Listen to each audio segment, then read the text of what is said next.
Bonjour mes amis, que Dieu vous bénisse tous au nom du Seigneur Jésus et que la parole, la direction, l'inspiration viennent à la rencontre de votre besoin, de vos demandes, viennent répondre à vos questions, vos doutes, enfin. Hier, nous parlions de la différence du cœur de David et du cœur des autres rois. Le cœur de David était un cœur selon le cœur de Dieu parce que le cœur de David, son âme, était toujours incliné à faire la volonté de Dieu, bien qu'il soit tombé, disons, assoupi, et il est bien tombé, il a fait de graves erreurs, mais à cause de son penchant, de l'intention qu'il avait de plaire à Dieu, Dieu l'a considéré. Il a considéré sa foi, il a considéré sa disposition. Et Dieu l'a pardonné parce qu'il s'est repenti. Alors, il disait là dans le psaume 41, « Mon âme a soif de Dieu. Mon âme a soif de Dieu. » De connaître le Dieu vivant, d'avoir une expérience avec Dieu, de vivre ce Dieu au quotidien et communier avec lui quotidiennement. Maintenant, j'aimerais que vous compreniez la chose suivante. Tout comme Dieu a été avec David, le roi David, Dieu veut être avec vous également, qui êtes rejeté partout et par tous. Vous êtes peut-être cette créature qui n'a pas connu son père ou sa mère, ou les deux, et vous avez été lancé dans le monde, lâché dans le monde. Et le monde vous a élevé et a fait de vous une personne révoltée, une personne irritée, nerveuse, opprimée, déprimée. Quand vous voyez un enfant être câliné par ses parents, vous pensez en vous-même, je n'ai jamais eu ça. Je ne sais pas ce qu'est avoir un père, une mère, je ne sais pas ce qu'est avoir de l'affection, je ne sais pas ce qu'est d'apprendre avec les parents, parce que je n'ai appris que de mauvaises choses dans le monde. Et alors, vous avez plongé dans ce monde et votre vie est un désastre, un échec. Mais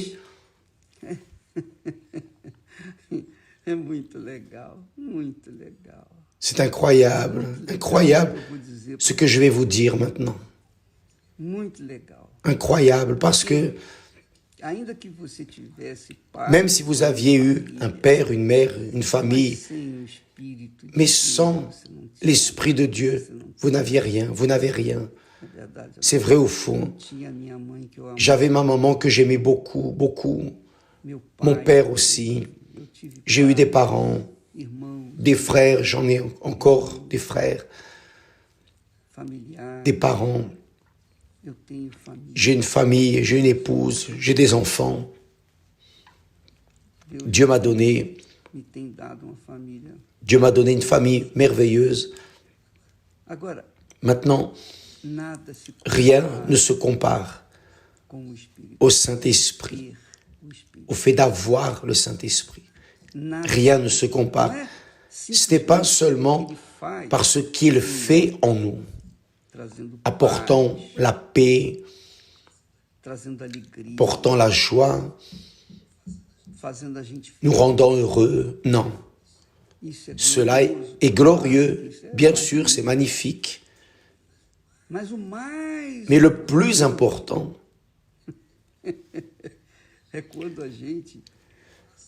c'est quand nous commençons à avoir la certitude que Dieu, le Père éternel, maintenant, est aussi notre Père éternel. Il est mon Père éternel et je suis son Fils éternel. Ça, c'est la joie la plus grande d'une âme. Et voyez que c'est si fort, mais si fort, si puissamment fort, quand une personne reçoit le Saint-Esprit, il n'y a pas de parole. On peut prêcher, dire, enseigner, prier, louer, mais ce n'est qu'en expérimentant. Ce n'est qu'en expérimentant que vous allez savoir ce qu'est avoir le Saint-Esprit. C'est si fort alors que l'apôtre Paul, conduit par le Saint-Esprit lui-même dirigeant son serviteur, dit ainsi, en parlant à l'Église, aux frères à Rome, les frères qui s'étaient convertis du paganisme au christianisme authentique, au Seigneur Jésus comme unique Seigneur et Sauveur. Alors, il dit ainsi à ses frères qui n'avaient que Jésus comme unique Seigneur et Sauveur. Il n'y avait pas de sainte, il n'y avait personne, il n'y avait aucun intermédiaire entre eux et le Seigneur Jésus. Ils étaient chrétiens authentiques. Alors, Paul, dirigé par le Saint-Esprit, dit, pour vous, vous ne vivez pas selon la chair. Être dans la chair, c'est être en dehors de l'esprit. Qui vit dans la chair est en dehors de l'esprit. Et qui est dans l'esprit est en dehors de la chair. Comprenez cela. Qui vit dans l'esprit est loin de la chair. Mais qui vit dans la chair est loin de l'esprit. Parce que les deux ne s'assemblent pas, la chair et l'esprit. Alors il dit, vous ne vivez pas selon la chair, mais selon l'esprit, le Saint-Esprit. Si du moins, là, il ajoute, si du moins l'Esprit de Dieu habite en vous. Voyez seulement. Vous ne vivez pas selon la chair, parce que vous vivez selon le Saint-Esprit. Mais si le Saint-Esprit n'est pas en vous, alors vous continuez dans la chair. Et il dit, si quelqu'un n'a pas l'Esprit de Christ, qui est le Saint-Esprit, il ne lui appartient pas. C'est-à-dire, vous pouvez être une personne qui n'a ni père, ni mère, ni famille, ni éducation, ni ceci, ni cela. Vous êtes laid, vous êtes gros, vous êtes ceci, vous êtes cela. Peu importe vos défauts, votre disqualification, peu importe, rien n'importe.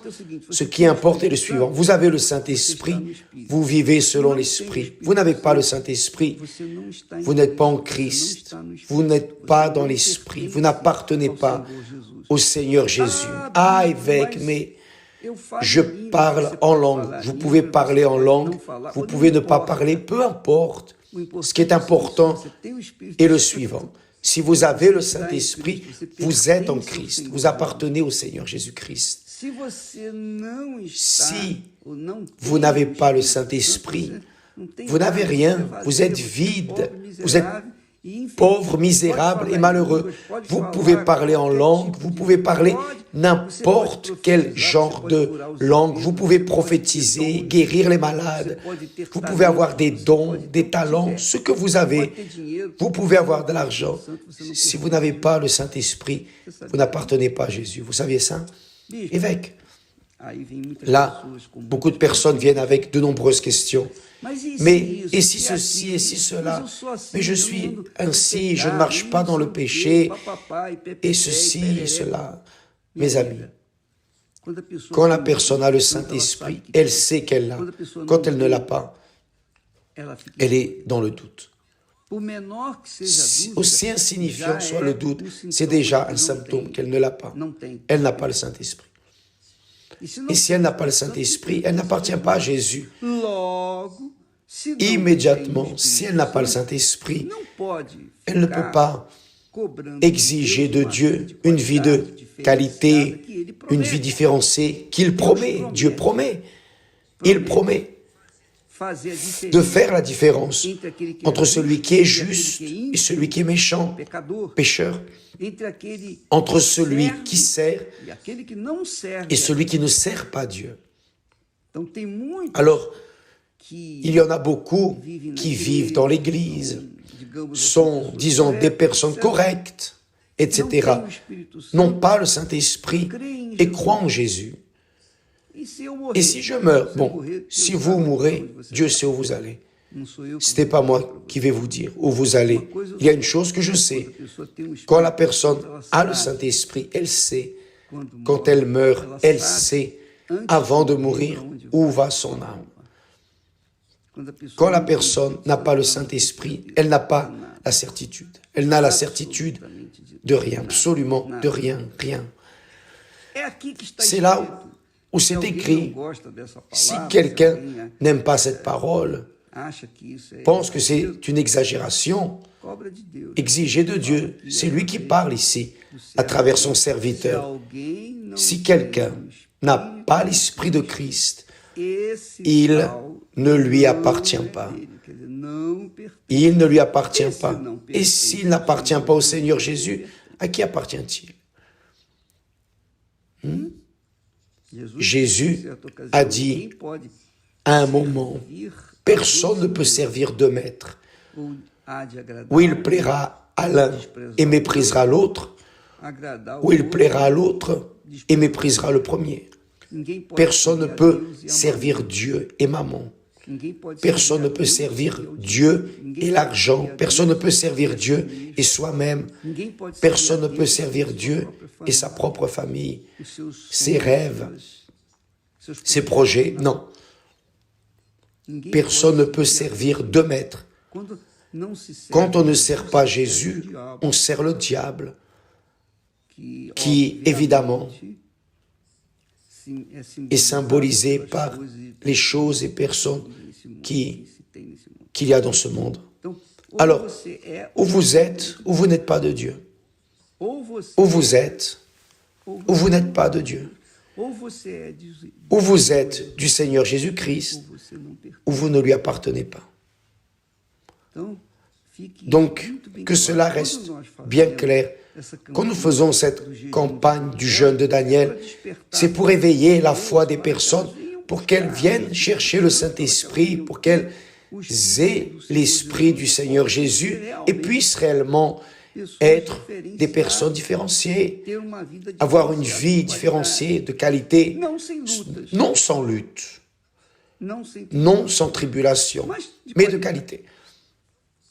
Alors, vous qui me regardez en cet instant, et dites comme ça, mais le jeûne, évêque, c'est très fort pour moi, c'est très fatigant, je sais, moi aussi je suis un être humain, moi aussi je suis de chair et d'os, j'ai une âme, j'ai un esprit, j'ai un corps, je sais.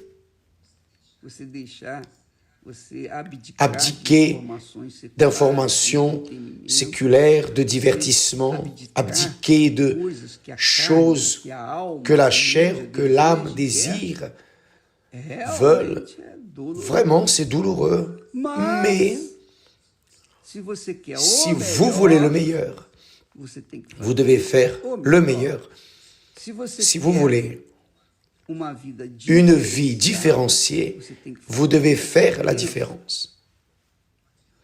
Cela ne sert à rien de suivre les chemins de ce monde et vouloir aussi tirer profit de ce qui vient de ceux qui sont de Dieu. Ce n'est pas possible. Ce n'est pas possible, mes amis. Je ne sais pas si vous m'avez compris.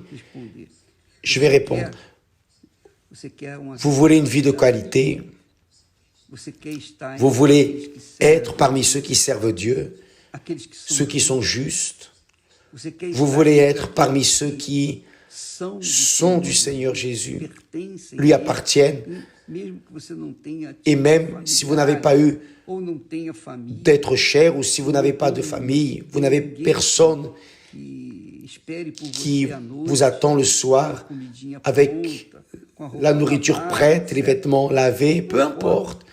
Si vous avez, si vous n'avez pas, rien de cela ne fait la différence. Ce qui fait la différence, c'est d'avoir le Saint-Esprit. Quand vous avez le Saint-Esprit, vous vous transformez en une source d'eau vive, une source qui jaillit pour toute l'éternité. Et c'est pour cela que je suis ici chaque jour, menant les personnes à ce que Dieu m'a donné. Qui veut, amen. Qui ne veut pas, patience.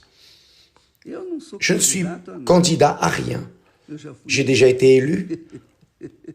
Mon Seigneur m'a élu, je suis élu. Voilà. Je suis en train de nager là. Je suis seulement là pour essayer d'ouvrir les yeux de ceux qui sont aveugles, réveiller ceux qui dorment du sommeil de la mort, relever ceux qui sont par terre, remettre sur pied ceux qui titubent comme quelqu'un qui est ivre. Nous sommes là pour essayer d'aider. Qui veut être aidé, suive ces paroles qui ne sont pas les miennes, qui sont celles de Dieu. Suivez ces conseils, vous aurez une vie de qualité. Si vous ne voulez pas suivre, patience. Le jeûne de Daniel commence ce vendredi à minuit. À partir de là, nous allons éliminer durant 21 jours les informations séculaires qui n'ajoutent rien, qui ne font que s'accumuler dans notre tête, occupant un précieux espace qui devrait être occupé par les choses divines. Alors, nous allons laisser les saletés de ce monde de côté, les informations qui n'apportent que des doutes, des peurs, la terreur. Oh, tel est mort, tel autre est mal à l'hôpital, la pandémie est revenue, etc. Tout cela ne va qu'ajouter davantage de tristesse dans votre vie. Alors, nous allons laisser ces informations de côté. Politique, sport, tout. Divertissement, réseaux sociaux, conversations inutiles, les personnes avec des conversations inutiles qui restent blablabla, n'apportent rien. Nous allons focaliser notre pensée précieuse, notre compréhension, nos pensées dans les choses de Dieu, dans les pensées de Dieu. La parole de Dieu, ce sont les pensées de Dieu. Et lorsque nous plongeons dans les pensées de Dieu, nous absorbons, nous buvons de l'Esprit de Dieu. À partir de ce vendredi minuit jusqu'au dernier jour de cette année. Et la dernière journée, le grand jour, et nous planifions d'arriver au mont Hermon et d'étendre les mains en direct pour que tout le peuple qui a cherché, qui a sacrifié, qui a gémi pour participer à cette campagne du jeûne de Daniel reçoive le Saint-Esprit. Nous serons là si Dieu le permet. D'accord? Mais n'oubliez pas, celui qui n'a pas l'Esprit de Christ n'est pas à Christ. Quiconque n'a pas le Saint-Esprit n'appartient pas au Seigneur Jésus. Dieu vous bénisse tous. À demain, au nom du Seigneur Jésus. Amen.